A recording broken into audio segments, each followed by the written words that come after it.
Hello everybody, welcome back to the channel. This is the second in our series on how to play, and today we're going to be looking at the granddaddy-o of them all. We're going to be looking at how to play the French. Now specifically I'm going to break this down into two parts because you know me, I like to be long-winded, I like to do things in multiple parts if possible. And today we're going to look at how to handle French infantry. Now those of you who have seen my The Greatest Game reflections will may remember my, shall we say, frustrations with how people handle their French infantry. They are my preferred army in the Napoleonic period. I have got very strong views on how the French army are to be played. I'm not saying I'm 100% right. Well, I am, but what I'm saying is if you want to play them in a different way, that's absolutely fine. One of the great things about the French is that they were flexible-ish, certainly more so than some of the other armies. And I think Black Powder represents this quite well. One of the things that it does not represent very well is one of their most famous formations. We'll get into that a little bit later. I've been struggling with doing a video on that for quite a while, but we'll come into that later. But today, I want to look at how to get the best out of those Marie-Louises and those grizzled veterans that form the queen of the battlefield, the French infantry. So, the first thing is be aggressive. The second thing to do with French infantry is just have a look at the battlefield and just see if you're being aggressive. If not, then you need to be aggressive. And I think the third and this is the real crucial hidden gem. This is the super secret sauce to successfully using French infantry, and that's just make sure that you're being aggressive. That's it. That's the secret sauce. If you're not attacking with the French, you have to be asking yourself, why am I not attacking? Now that's a little bit of a simplification, but let me break it down for you a little bit more. So in Black Powder in particular, and most sets of rules as well, the French have a special bonus for being in column of attack. Now in Black Powder, that manifests itself in +1 to your morale save, so you've got 3+ save, and also gives you reliable, so it gives you effectively +1 to your strategy rating as well. Combine this with the fact that French generals should have high command ratings anyway. The École des Militaires was particularly good. Even in the revolutionary period, the armies were very well officered.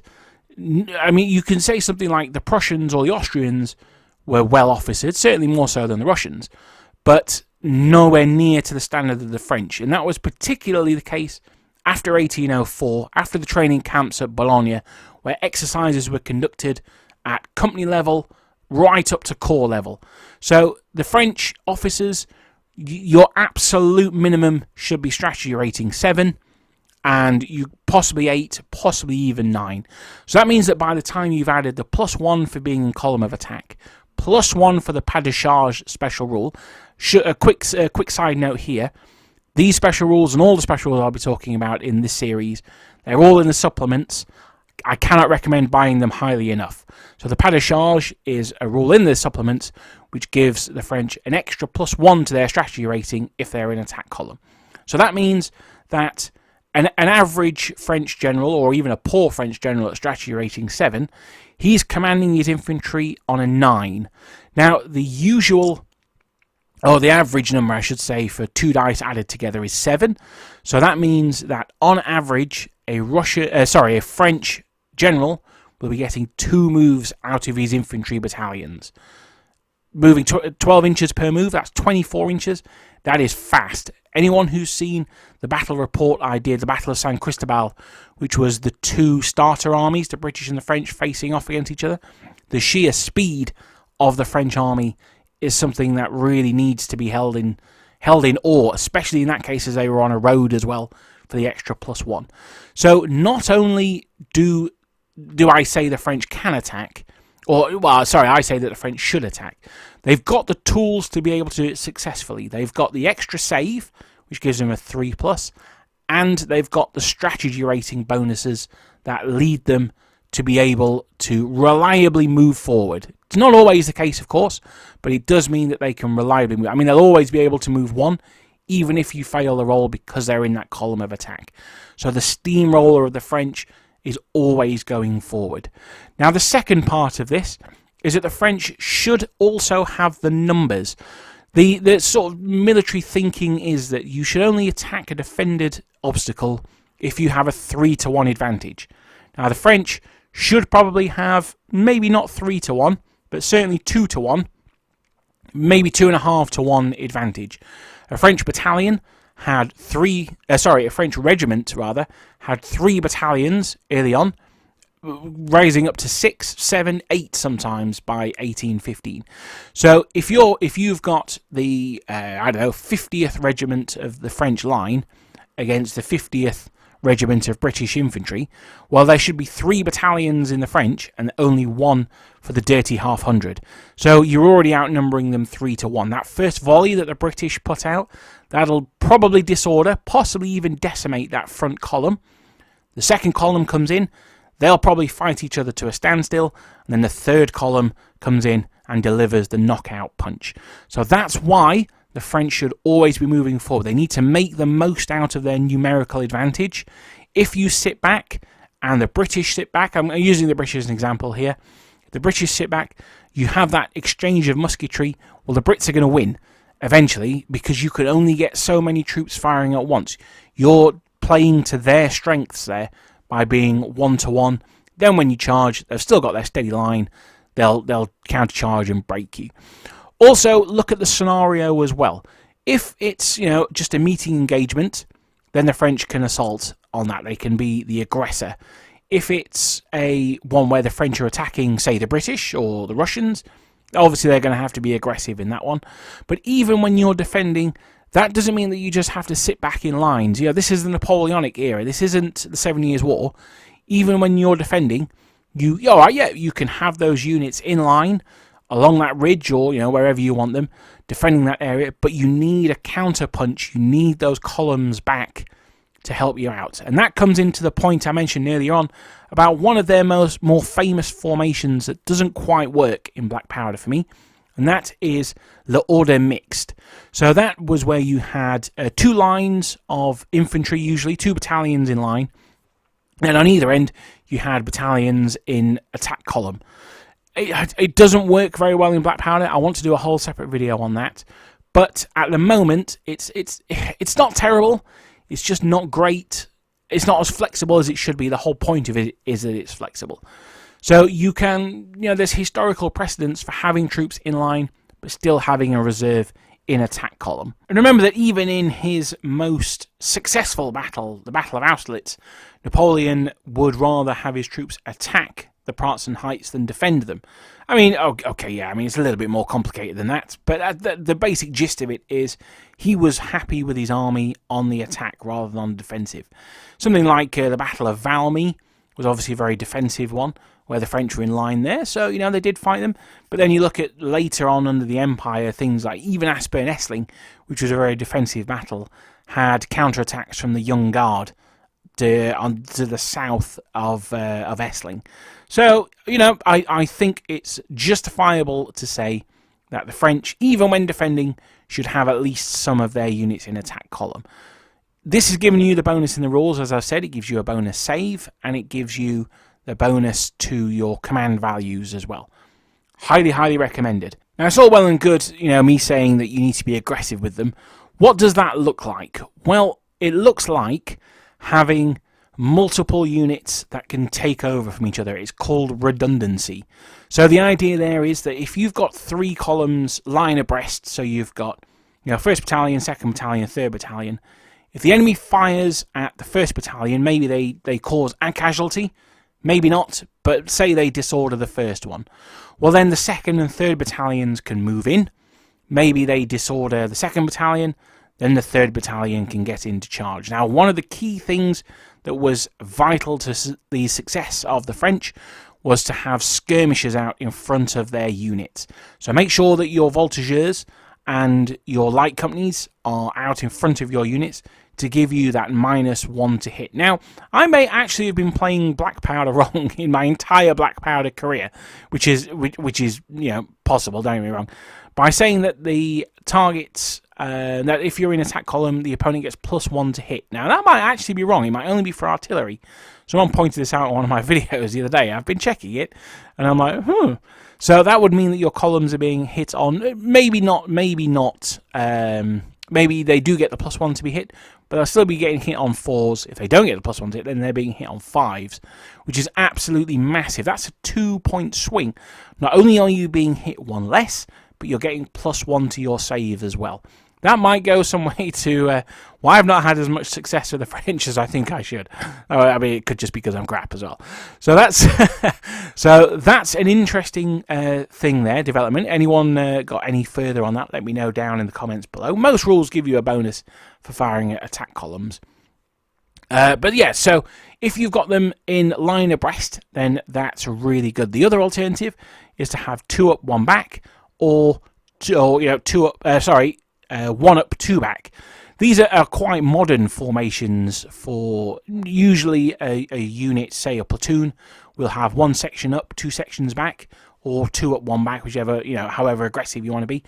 I would recommend that you have them all line abreast. Now, the reason for that is that it gives you bonuses in combat as well. You can be supported on both flanks, and you should have the numbers to have some troops behind as well. Remember that these units didn't operate in a vacuum.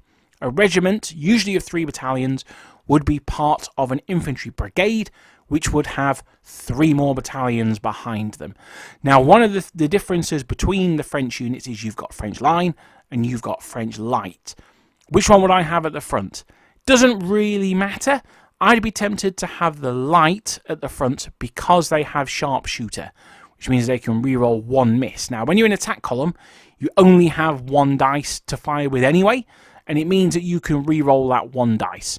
So I'd recommend having them at the front. That's a little bit gamey, but, we're here to win. We're not necessarily here to let our opponents win. So if you've got the choice, if you've got some light infantry in that brigade, stick them at the front, have the line behind, because they're both identical in combat anyway, so you may as well make the most out of the light infantry's ability to have that sharpshooter at the front. Obviously, if they're behind, they're not going to be shooting because they've got the guys in front. The other way, of course, to minimise firepower coming back at you is to force the enemy into square. Now, for that you need to use your cavalry, and we'll probably go more into that on the how to use French cavalry video. Again, they should outnumber the enemy quite heavily and usually be heavier than the enemy as well. But we'll come to that in the video on the cavalry, I think. So it's not necessarily about minimising the amount of fire that comes your way. You are going to take a lot of fire. That's fine. It's about providing enough redundancy in your army to be able to get there. Now, looking at specific opponents, the Prussians are they're the average, really, that the French should go against. 2-3 battalions, that should be enough to overthrow a Prussian infantry regiment. Remember, in combat, you're in column and you've charged, so you're going to be hitting on 3s, saving on 3s. The enemy's going to be hitting on 4s, saving on 4s. You might end up being hitting on 4s as well if you're disordered during the charge. There's not a huge amount you can do about that, I'm afraid. But yeah, so you're going to do better in close combat. It's about minimising the casualties before you get in. So, as I say, you've got that against the Prussians, they're 50-50.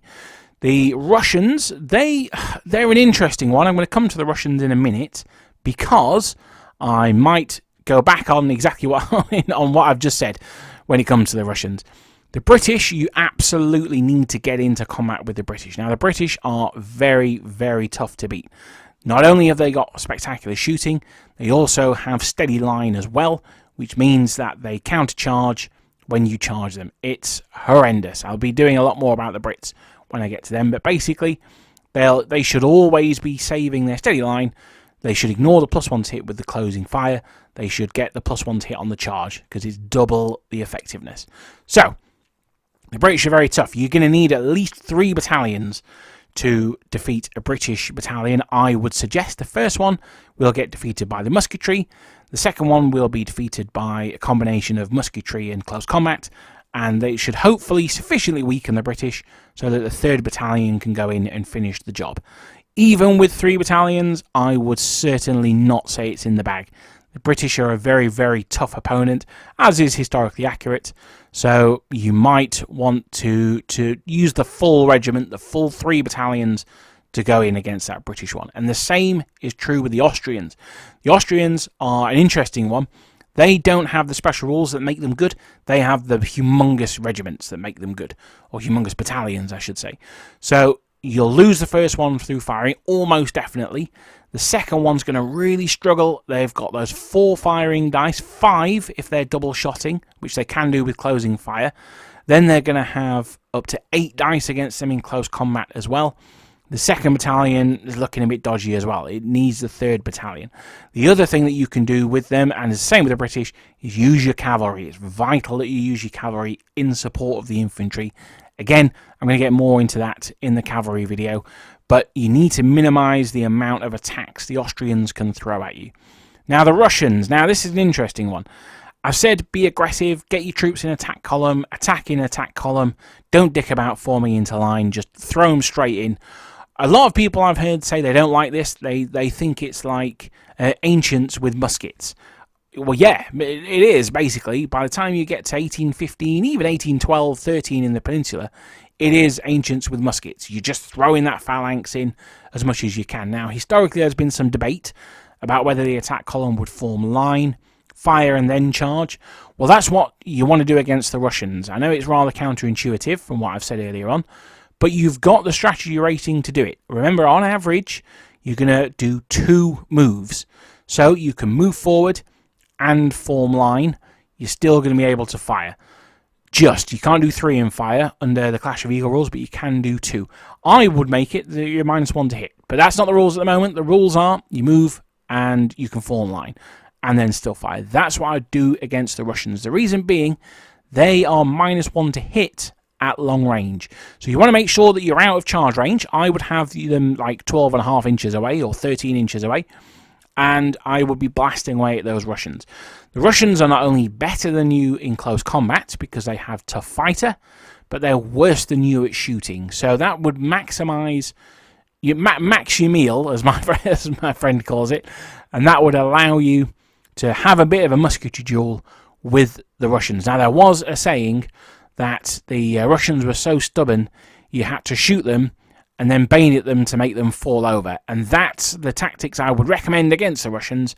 Move up, form line, fire until the Russians are either on 2, perhaps 3 stamina. Remember, they've got 4, the Russians. So when they're on 2 or preferably 3, 2 if they're disordered, 3 if they're not disordered, then charge. I wouldn't try it before then. Again, you can try and get them to form square by threatening them with cavalry. That's really good for stopping those Russian attacks I talked about in the Russian video. That's certainly what happened at Leipzig. So again, there's historical preference for that, precedence rather, for that one. So that is possible. Now, I talked about disordering the enemy there with the Russians. How are you going to do that? You're only rolling 1 dice with your attack columns. You might get lucky. You've got a 1 in 6 chance of doing it. If you fire 3 battalions, you've got a 50-50 chance of disordering the enemy. Fantastic. A much better way of doing it, though, is with artillery. Move the artillery up with your infantry. It's important that they have the artillery support. Something that I am very, very poor at, I'm aware of this when I do my battle reports, is using my artillery. I never seem to have it in the place I need it. And that's entirely down to me. So make sure your artillery is probably in medium range, rolling 2 dice and supporting your infantry. Even better if you can force the enemy into square, then you can absolutely flens them with the firing there. So that's it basically for attacking with French infantry. I want to do a quick thing on defending, because there are going to be times where you have to defend. I'm thinking maybe the Battle of Vittoria was a defensive one for the French. It was also an absolute disaster as well. The Battle of Berezina, which was a defensive French battle, an absolute disaster. The Battle of Leipzig, which was a defensive one, and an absolute disaster. You can see where I'm going with this. The French do not do that well on the defensive, and that's because the French need to have the initiative. The French need to control the initiative, not of who goes first or whatever, but they need to control the pace of the game. That's what the French army, that's how it operates. It needs to be able to attack here, counter. I remember at the greatest game, Waterloo, we fell back at one point, and something that really, really surprised me, really shocked me, was that the British pursued us. So they came off the ridge and pursued us. So we fell back a second turn. The British continued to pursue. We reformed, and then while General Andy was away buying the coffees, I think, I took command of his brigade, and then we sent in a massive counterattack. I thought he was going to be furious with me when he came back, but actually he was all right about it. So that's another example of how great General Andy was that he was all right about it, much to my surprise.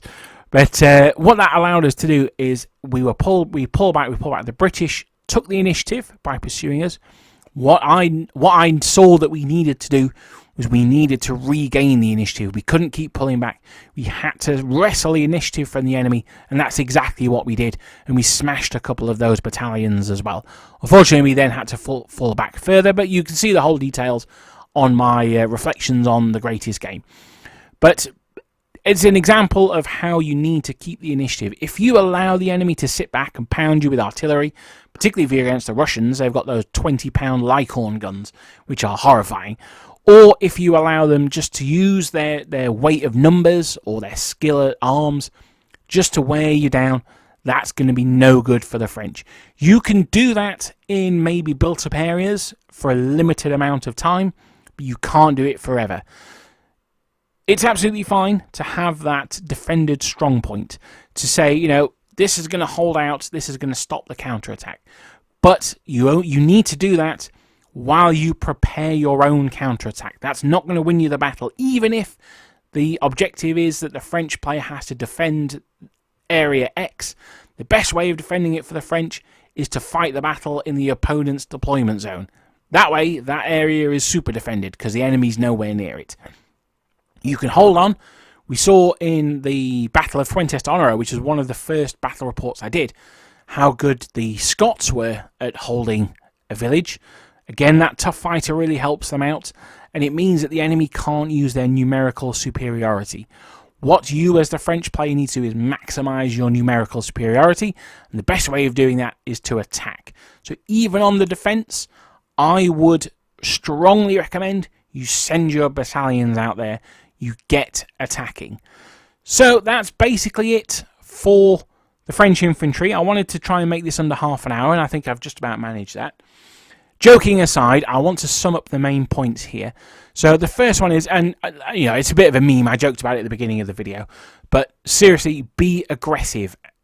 Try and be attacking with your French. If you're defending, ask yourself, why am I defending? If the answer is because the enemy's pushing into me, or I don't know what to do, or something like that, you need to reorganise and develop a counterattack of your own.